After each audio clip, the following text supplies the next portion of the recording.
Hi guys, it's Emily from Novelle Novels and welcome to today's video. This is my September wrap up part 1 and I'm doing pretty darn good, I think.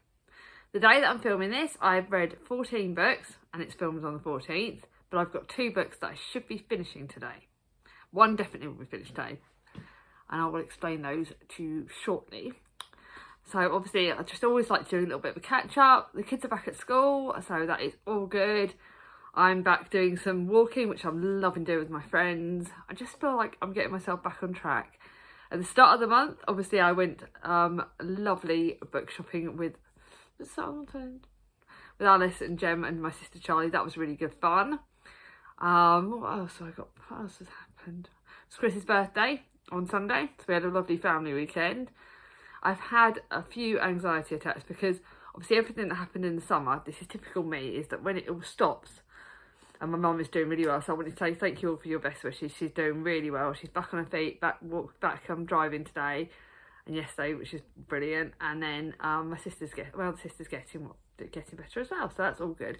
But I am finding that I'm now like everything's been hit and I'm a bit exhausted. Obviously we had the sad news about the Queen. But yeah, that's all been happening. I have challenged myself though on the day after this goes live. If you would look on my channel, I'm doing the Tudor Along live with the lovely Jem from Gemma Books, and we're going to be talking about Anne Boleyn, which is really good. It's going to be really interesting, and I hope you all join us on my live. It'll be at, I think as we said, yeah, 3 o'clock UK time. I do not know what time that is in other time zones, so please look into it. But I'm really looking forward to doing that. And the following weekend, we haven't set the time for it, but me and Naomi from Naomi's Bookshelves are going to be doing Anne Along live. And we're going to be talking about the whole Anne Along series. It will be on a time so that people from different countries can watch as well. So I don't know exactly what time we'll do, but like I said, I will put a channel. What I might do is I might put it on the community post and share that, and share the thumbnail for that. So fingers crossed we get that sorted. So yeah, it's all kind of organised. We're getting there. I'm challenging myself to do a few different things, and live shows is something that was on my goals that I've always wanted to do. Inching my subscriber counts, inching there. If I get to 1,000 subscribers, I'm going to do a giveaway of, I thought I'd do things a bit differently. When I get to my 1,000, I'm going to do a giveaway of a gorgeous copy of Rebecca, and I'm going to do a live where you can do questions to me live. You can give them to me as we're going along. So I thought that would be a fun thing to do if and when I hit my 1,000. So hopefully I'll get there in the end. Anyway, enough waffling like I do on my waffle group. I'm going to tell you the books that I'm reading now and see how I'm doing. So I'm obviously, at the moment, I'm reading The Way We Live Now, but by Anthony Trollope, which I'm buddy reading with the lovely Charlie from Charles Heathcote. And I'm getting there. I think I should be finished on time. I'm actually finding I'm enjoying it more now that stress levels are down, the kids are back at school. I don't know why I try and read classics when the kids are at home, because it's really hard to read them. But I'm definitely getting more out of it now. I've got another 2 weeks worth, so I'll get there. I'll be reading it in time, but it is hard. Classics are hard to read, and I would love to find one that's easy to read. I think a few I found Westover was good, but this is good. It's certainly the characters aren't likeable, but they're interesting. So we've got like Mary Melwatt. She's a character that sort of stands out to me, and then we've got the Cadbury family, and they're quite interesting. So there's definitely some potential. That's gonna be my first one I'm gonna read as soon as I got the phone stop recording this. I will be honest, even though we're supposed to be reading this over August, September and October, I've got a funny feeling I might get it done before the end of August, or certainly at the start of September, certainly at the start of October, because obviously Victober's big. By the way, I've got 2 videos coming up for that. I've got my Victober TBR, I've got my October TBR, and my TBR is Mahusive. Because when you include the books for Victober and the books of that, have got some smaller books, but yeah, so I wanted to try and read a bit ahead of this. I can't talk too much about it because it is something we talk about on our lives, but I am finding I'm enjoying this way more on a reread, because we are finding out so much more about Jane Seymour, because she is the Queen that's not known much about, because she was only the Queen for one of the shortest amounts of time, and she did die giving birth to Edward. So I'm finding this very fascinating. Then a book that I'm reading with lovely Jem from previously of Read a Book Jem, who is still Read a Book Jem on Instagram, but she's a bit busy. And this is Such a Fun Age by Kylie Reid. I am being honest, I am not enjoying this as much as I wanted to. It's one of my Charlie Picks My books. My sister picked this for me. And I've only read 2 days worth, so it could get better. And it is a lot tackling racism and colour and things, but the characters are not, I'm not liking the characters much. Like, Amira is the babysitter who's accused of kidnapping a white child that she's babysitting. And that is really hard. And her employer, Alex, is resolving to make everything right. And she's kind of trying to get her youth through Amira. And both of which are kind of annoying me characters. It's actually the kids I'm enjoying the most. So, but I'm getting there on that. And then the book that I will be finishing today, which is another one of my Charlie Picks My books. Oh, and I've just realised I've left a book upstairs. Typical me. Oh well, I'll have to tell you it. And this is Educated by Tara Westover. And this is another one of my Charlie Picks My books. I've got about 80 to 100 pages to read, about 80 odd pages to read of this, and I'll be finishing this today. This is a non-fiction book about Tara Westover, who was a Mormon who was, she grew up preparing for the end of the days, but according to government, she didn't exist. She hadn't been registered for a birth certificate, she had no school records because she'd never set foot in a classroom, and no medical records because her father didn't believe in hospital.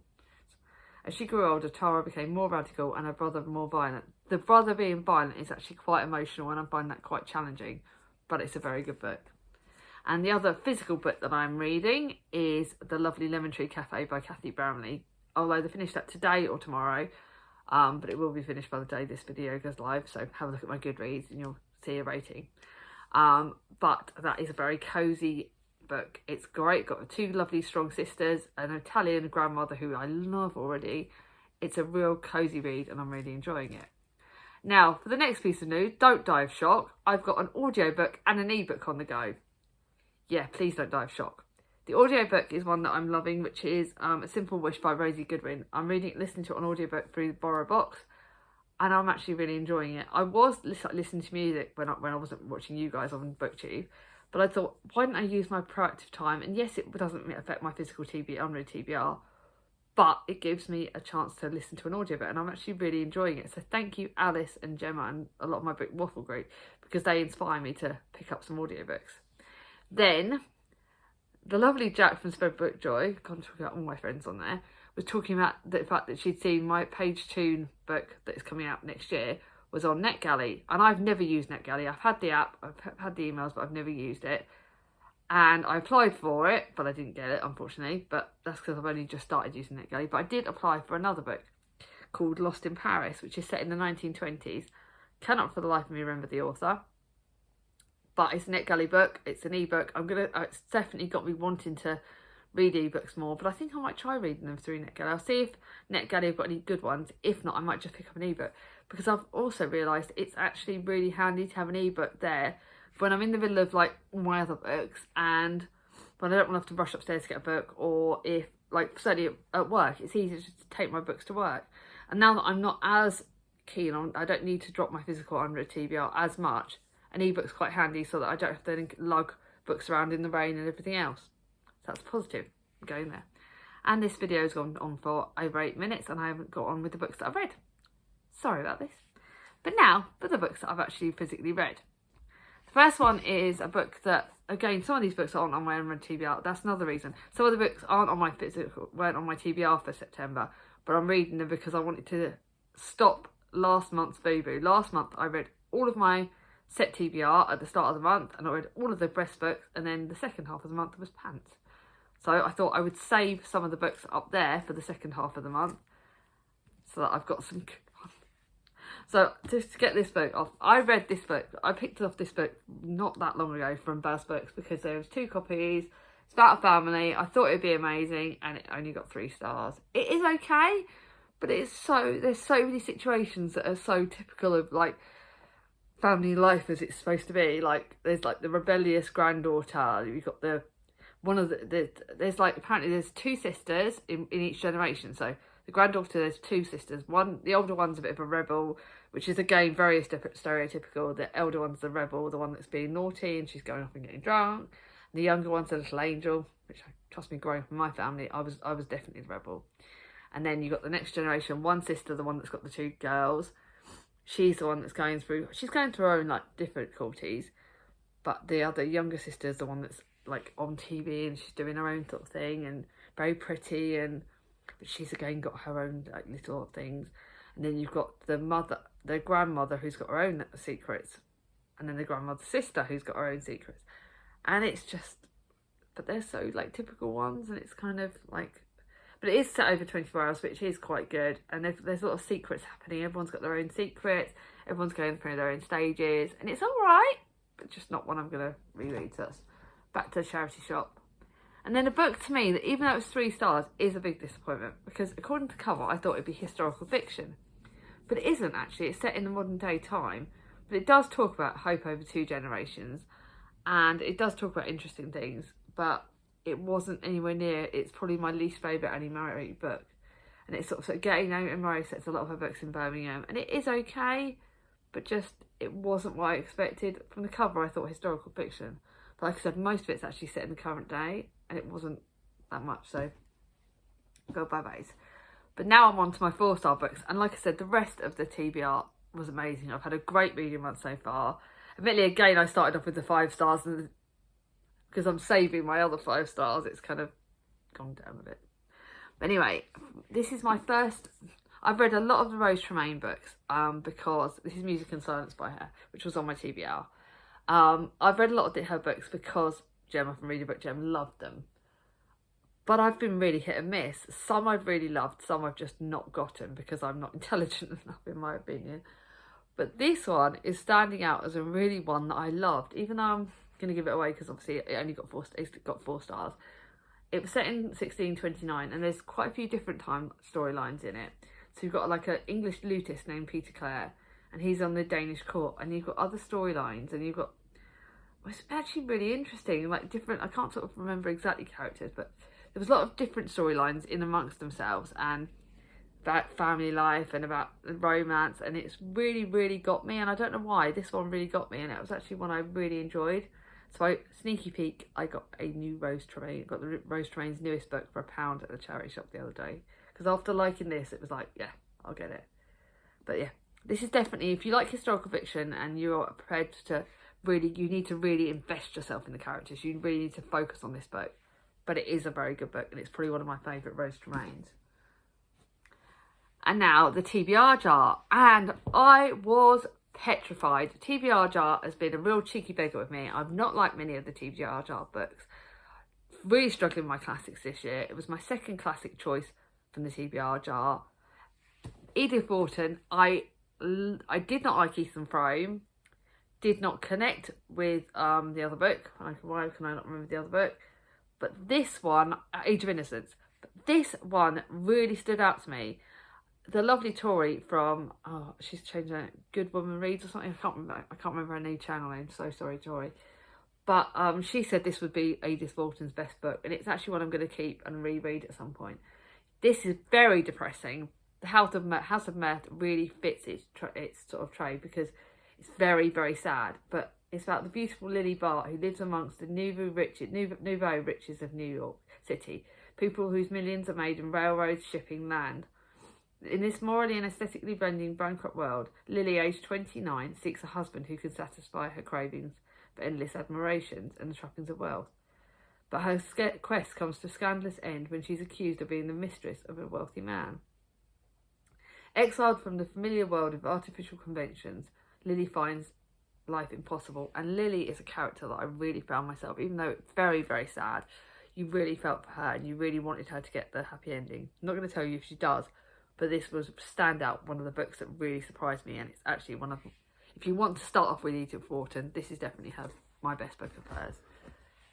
Next was a Nightingale character narrative series. So again, I can't tell you more about it because it is so far in the series. I think we're book 8 in the series.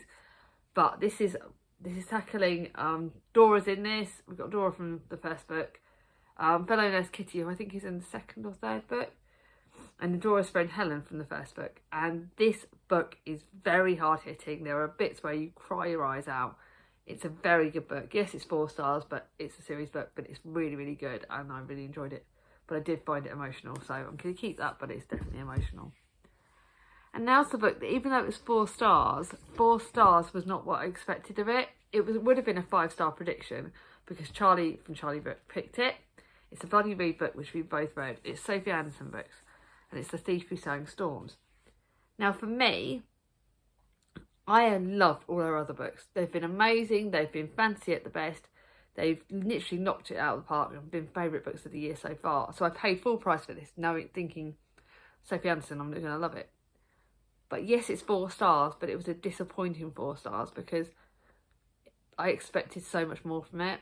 I expected a lot more fantasy, and there was fantasy elements in it. She's known for her Russian folklore. That wasn't really included in it. I know she maybe wanted to try something different, but this is a very moralistic. It's very much of a book that she wants to try and teach the reader about morals and about what the way life should have been, about the corruptness in the countries around us at the moment. And there wasn't the fantasy. Like The Thief Who Sang Storms, I don't even think we actually got The Thief Who Sang Storms. I don't even know if she did sing storms, if I'm being honest. It just wasn't what I expected. It's a lovely book, and I'm going to keep it because it's a beautiful book, and I might get more out of it when another time. But Lynette wishes she could sing magic, but magic is forbidden, and she's been banished with her father to mournful swamps. She misses her old life and dreams of reuniting with her friends. When her father is captured taking a precious jewel, Lynette must seek out on a treacherous journey. And again, it's like about humans on one side and the Alkonos, the bird people, on the other, and it's about the different people and their different struggles. And you can see that she's got the morals, but it wasn't, I don't know, it just didn't have the magic that I wanted. So no, I'm not happy with that. Not as happy as, like I said, 4 stars, but I don't know if I should have rated it 4, if I'm being honest. But I think Charlie felt very similar to me. And then Someone We Used to Know by Sherry with a Peanut. Very, very typical of the thrillers, but very fast paced.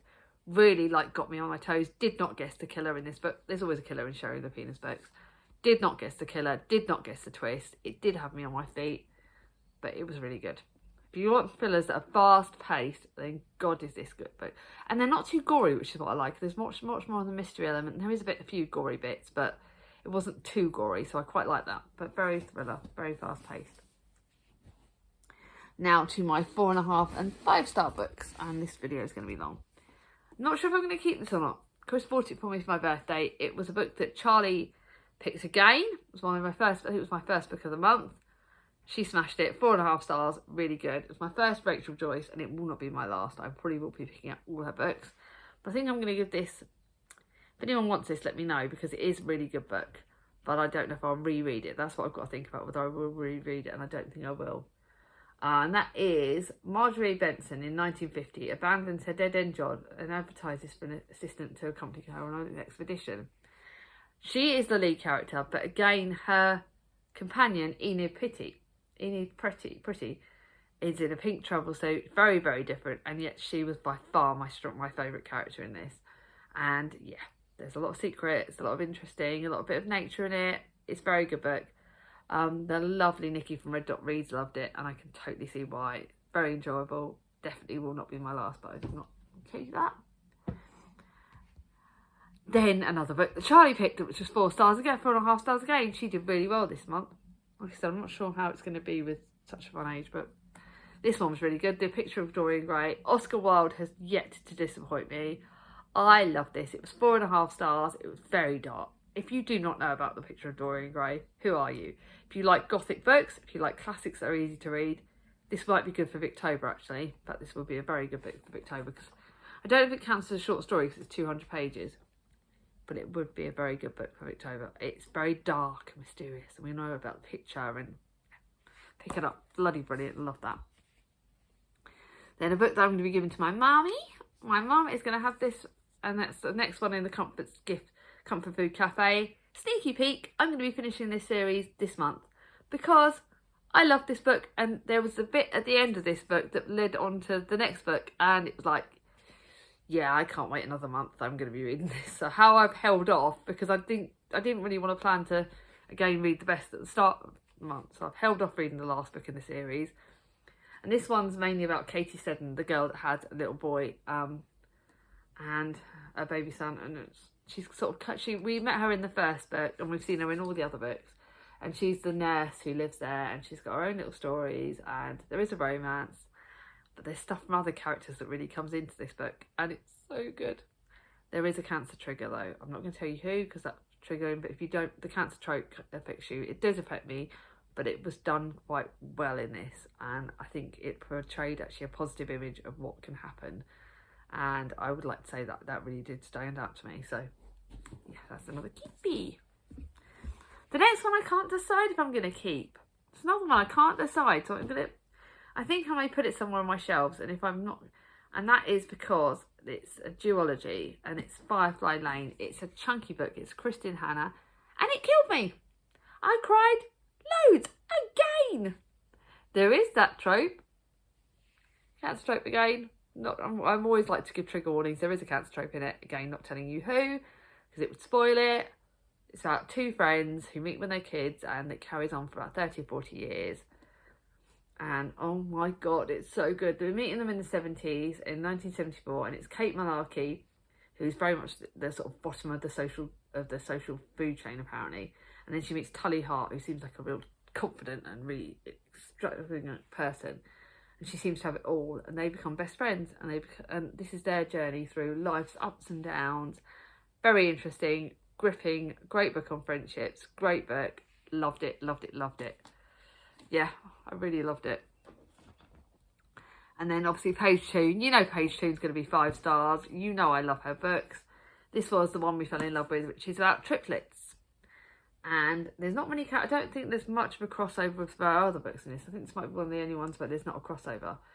There's three different girls have one thing in common: Angus, the one they fell in love with. And there is a twist right in the middle of this that I forgot that made me cry.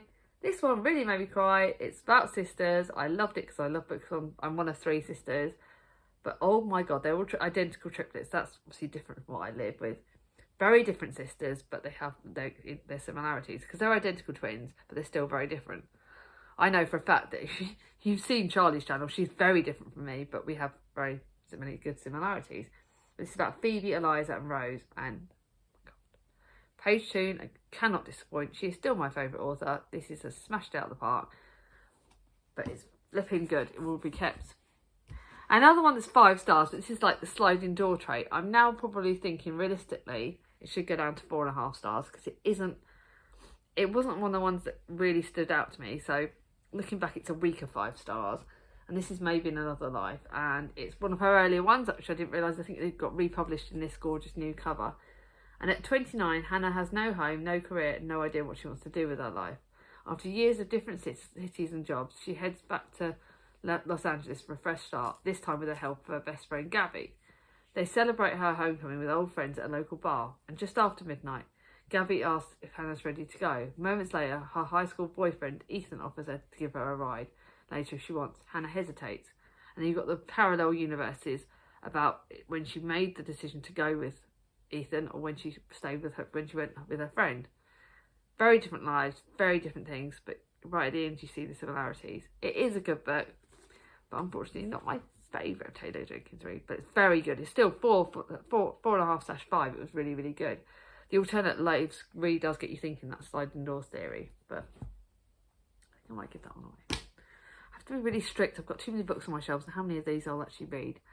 Then to the first book of the month I read, because Charlie had picked it. It's a book that it was on the Women's Prize long list but didn't get onto the short list. Bloody should have done. Kirsty Cape's Careless. I paid full price for this in hardback. It's now out in paperback for £2, I believe. It is flipping amazing. Everyone knows about this book. It's about a 3:04 on a hot sticky day in June. Bess finds out she's pregnant. She could tell her social worker Henry, but he's useless. She should tell her foster mother Lisa, but she won't understand. And she really ought to tell Boy, but she hasn't spoken to him in weeks. Bess knows more than anything that love doesn't come without conditions, but this isn't a love story. It's a great coming-of-age novel celebrating female friendship, and that is the key that you need to remember in this book. It's about female friendship, and that is the key thing that really sort of stands out to me throughout the whole book. It is an incredible, incredible book, and I absolutely got my hair, sorry guys, my hair, it's incredible. It is surprised me how much I loved it. It doesn't portray the foster carer very well. It really got me thinking about how much I wanted to kill the foster mother, because she really, as a family that fostered growing up, even in these sort of times, I believe, in the 90s, and there was no way we would have got away with half of the things she did, and it just didn't portray us very well, but you can see the other side of the foster care system, and I think that needs to be portrayed as well, because not all foster carers are amazing like they should be. Not all social workers are as amazing as the ones we had. But yeah, this is good. In fact, before I forget, so do you want to know what my favourites were of the month? Did any of you guess? I forgot to ask you if you wanted to guess. Of course it was going to be Careless. This is going back on my shelves. And the other one is Firefly Lane. Kristen Hannah does not disappoint. In fact, it's meant that Fly Away has been up to November, because the next book in the series I want to read, so it's going to be up to November. Now, before I forget, I have got to shout out to everyone that Charlie from Charles Heathcote is latest fourth in the Our Doris series, Royally Doris, got released the other day. Please, please, please, please, please, if you like books with a great sense of humour, start with Our Doris, pick up the whole series. Go onto Charlie's website though. I'll link his channel down below, which does have his website on there. Go and check him out. Get his books. They're amazing.